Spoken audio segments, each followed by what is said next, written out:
So yun nga po mga kapamilya, no, welcome back sa aking official Facebook page, ang Kapamilya TV.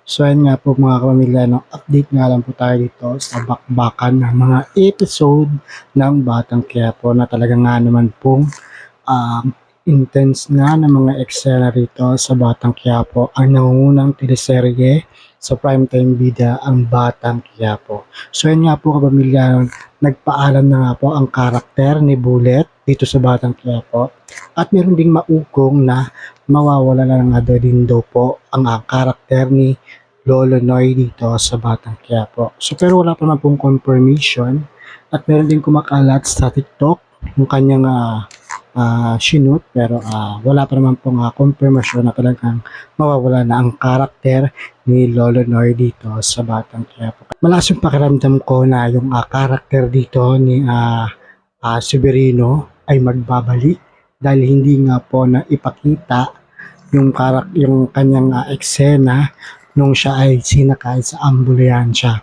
Talaga nga naman ito po ang aabangan natin, ang pagbabalik ni Severino. Kaya nga naman po ang mga kapamilya, talagang suportahan pa rin natin itong Batang Quiapo gabi-gabi pagkatapos ng TV Patrol na kung saan mapapanood sa TV5, sa I1 TFC, sa Kapamilya Online Live, sa E2Z at sa iba pa mga platform ng ABS-CBN.